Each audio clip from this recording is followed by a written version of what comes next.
Now that Infinity Castle is finally on streaming, I've had a chance to watch it. That's right, I sometimes watch anime. But did I like the movie, or am I never going to watch an anime again? Stick with me to find out.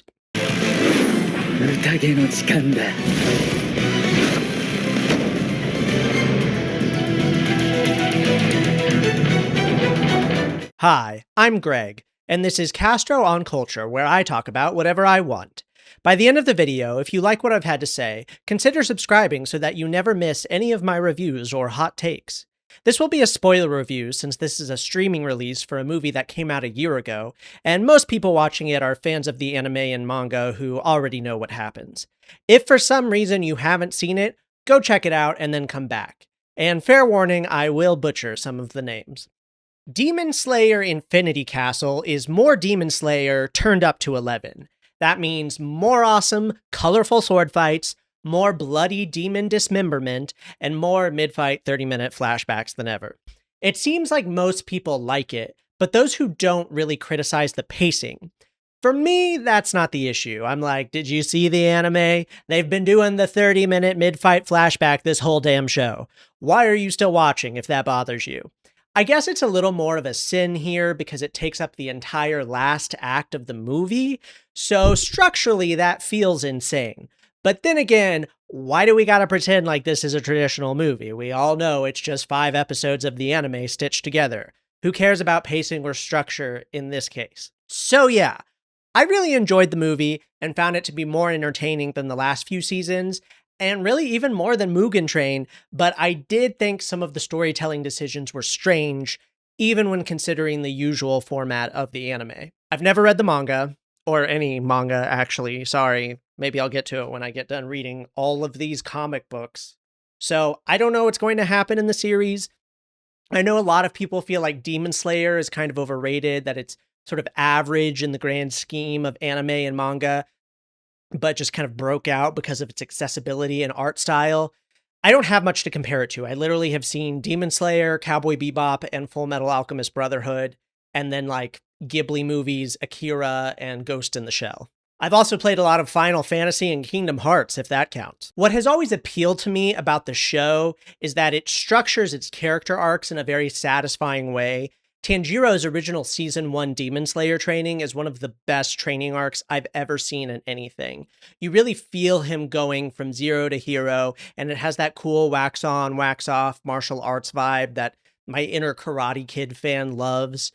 Tanjiro's relationship with Nezuko, Zenitsu, and the Hashiras has always developed really naturally and felt earned. Usually the mid-fight flashbacks don't bother me because it's either for the demon in question, which to me makes sense to do as they're dying, or it's some previously unseen character beat for one of the heroes that is now coming into play to help them in their fight. Infinity Castle starts to stretch that second use of flashbacks beyond what I think is wise. It starts with Shinobu's fight against Doma, which for sure is visually awesome. I love the palace on the lake with the twisty docks shooting out across it, which makes for a really cool arena for the two to fight in. The way Shinobu sheathes her sword to coat it in different poisons is very creative. And I don't remember seeing much of the insect breathing in the anime, so it's cool to see it here. I love how she briefly turns into the insects like she's from some other franchise, like Animorphs or something. Her final centipede attack is dope as hell, and I found it really meaningful the way she strikes from below, symbolizing how she's always been an underdog. The way Doma is pinned to the ceiling with his blood leaching out of him looks really dark and interesting. I mean, I don't get why she couldn't just go for his neck throughout the fight. That just feels like one of those things you have to excuse because it's a fantasy anime and tonally it's not that grounded. Like always, it kind of just feels like the plot is deciding who wins and when once the animators have exhausted themselves. So Shinobu getting abruptly tied up and then back cracked feels kind of random, but I did love how she gets slowly absorbed into Doma as Kanao watches. Very dark. What hurts this sequence for me is the flashback to her sister's death, something we already saw in season 1. A literal brief flashback to it would have been fun, but the movie just marinates in it and spends so much time with Shinobu going over in her head whether she's too weak or has the strength to carry on, and yada yada. It's one of those Demon Slayer flashbacks that just has you going, we get it, can we move along please? But the flashback I had the bigger issue with was in the Zenitsu versus Kaigaku fight. Again, visually, very cool fight. I liked the way the two of them are framed here with the different colors to highlight them. Two thunder breathers fighting is a fun conceit, with each having their own visual style. And Kaigaku's looking just a little more evil. I love a good continuing to fight while we fall down a pit moment. And the idea that Zenitsu invented a seventh form is awesome. It's hilarious in a good way that Kaigaku's head continues to talk for a while he falls. But here's the thing.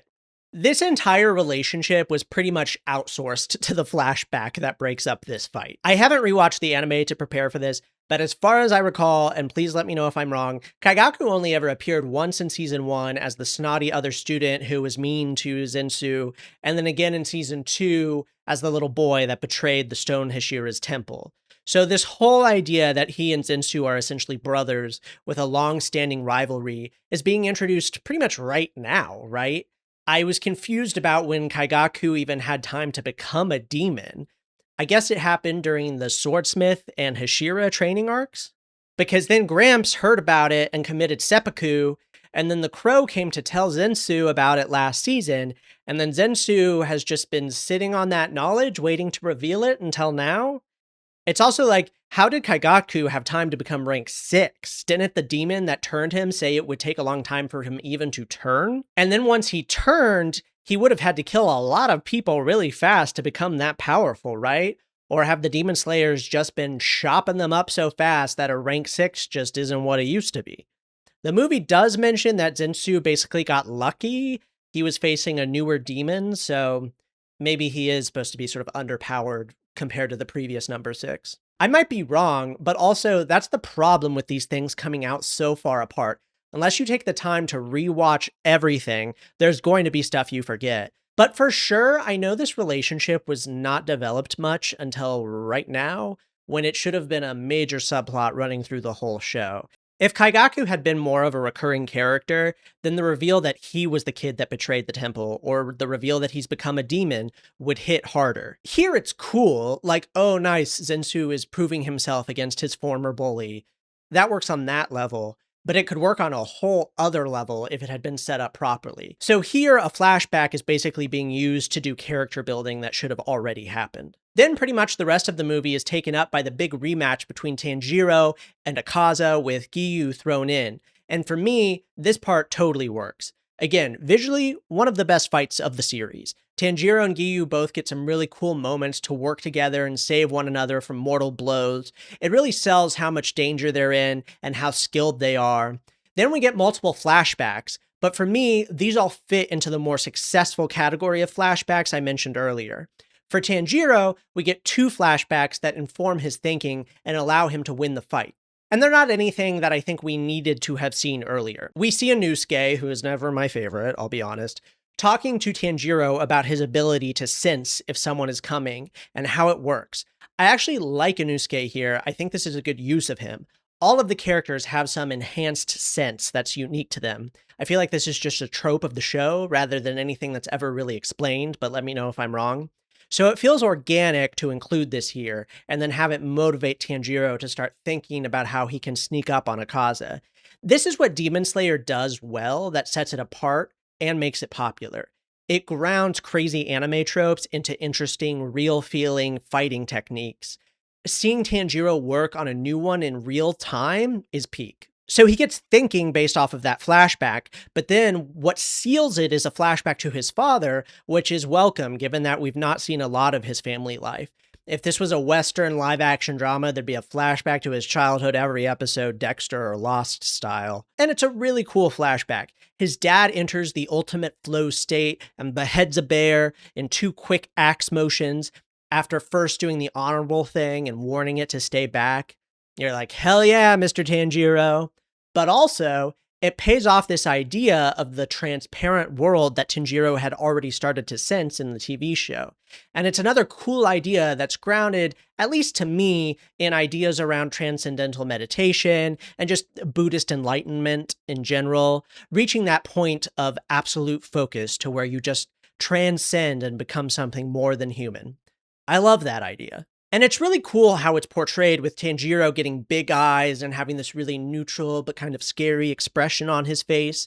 I don't get, though, why he snaps out of it while sneaking up on Akaza, telling him he's going to behead him. I don't know if this is meant to echo the way his dad was honorable in how he dealt with the bear, or if someone in this transcendent state, again, just doesn't want to literally stab someone in the back. I think it ultimately works. It could just stand to be a little more explicit in its meaning. Regardless, Tanjiro finally beheads Akaza from the front, but boy oh boy, we've got 30 minutes left. I feel like the creators of the show were just like, well, we love a flashback, this is our biggest feature film so far, and we're gonna do the mother of all flashbacks. And for me, why not? I see some people saying, oh, these demon flashbacks are all the same, they all lose someone tragically, and it's like, first of all, that's not even true. Doma's flashback here shows that he has always been irredeemably nuts. Although even then, there's some nice nuance to it showing how his parents basically exploited him. And I think you can at least be sympathetic to his frustration with his followers, even if you're not sympathetic with his hatred for them. Akaza gets a more traditional tragic backstory, but hey, it works for me. It's done well. It takes its time getting us to really like him. He just seems like this badass, he's promising he'll steal more after getting beat and having the threat of amputation hurled at him. He's the kind of rebel against authority we need in this modern age. I also like that this gives some meaningful backstory to his tattoos, although nowadays in the West, those are just gay porn star tattoos. It makes his recruitment into the dojo really satisfying. Again, channeling the best of martial arts storytelling with the rough, unfocused student being polished and focused by their master. But we know it's going to end tragically, and like a good Stephen King novel, the movie actually builds suspense by telling you what's going to happen before it happens. You're told his master and fiancé are going to be poisoned before they actually are. The look on his face and his narration as he returns to find his neighbors gathered around the gate is really heartbreaking. And the even deeper flashback, talk about Inception, is him watching fireworks with his fiancée, and that's just lovely. I don't know how else to put it. If you don't like this flashback, I think you just don't like the show. Or you saw this in a theater and just got worn out. I chose not to see this in a theater. I'm reviewing it now because it's finally available on streaming. I know what the anime is, and I knew last year that I didn't want to be sat in a theater for 2.5 hours of it. Sometimes the flashbacks don't work and they are slow. And when that happens when you're watching an episode at home, you can just turn the show off after that episode, go do something else, and watch the rest another day. In the theater, in uncomfortable seats, with smelly people around you coughing and talking, and you trying to hold your pee in so you don't miss anything, yeah, I could see why the last 30-minute flashback might get to you. But I watched it this afternoon on the couch with a blanket and snacks, baby. I paused it when I had to go pee or do something else. It basically allowed me to take breaks, which I think is just the way you have to watch this movie. Again, it's 5 episodes of the show. It's a marathon, not a sprint, despite the fact that the majority of the movie is people sprinting. That was something that struck me as odd. Like, if this is truly an infinity castle, no amount of running will get you to where you need to go. The demons, and Mugen in particular, can be wherever they want. Mugen is able to manipulate the castle endlessly. I just don't know why he can't just crush them all immediately. It's more fantasy tropes. It's fine. It doesn't really bother me. I just found it funny that their plan is to run until they hit something. I assume the next 2 movies are just going to be more of the same. I figure we'll follow different pairs of Hashiras as they fight different demons they have a connection to. We'll get some flashbacks of both the Hashiras and demons' lives. Then when it's time, Tanjiro and friends will conveniently find Muzen's cocoon and defeat him. I don't mind it. Sounds fun to me. I get why people don't like this compared to much more heady stuff like Attack on Titan or Evangelion or whatever. I'm not saying it's a masterpiece. I'm just saying it's a lot of fun for me, and it's the best the series has ever looked. It's for adults, and it's so much more visually stimulating than the endless bean people animation we get from Western studios. I also thought the music was pretty banging throughout, and I really liked the way the animators chose to visualize a couple of metaphors. The first one was when Zenitsu was telling Kaigaku that he has a hole inside of him that lets the joy leak out. The movie literally shows a big square with liquid gold leaking out of one corner, as like only anime could do that. I thought that was a moving and perfect way to quickly characterize a character we haven't spent much time with. And then later, when the swordsmith is talking about how Tanjiro and Nezuko are the key to everything, and it shows them as a pink and green gear that set all the other gears into motion, I also loved that. Tanjiro's name literally means like charcoal boy who is the cure. And so I think this metaphor furthered that by showing how his love for his sister set into motion the events that would finally destroy the demons. Love is the cure for the demons, not endless war. But also the cure is going into a flow state that allows you to instantly behead anyone. Those are my thoughts. Let me know if I'm too much of an anime noob to even have an opinion, or if you happen to agree with me. And if there is an anime you think I absolutely must watch, or that you at least want to hear my opinion on, let me know in the comments as well. Thanks for watching, and I'll see you next time.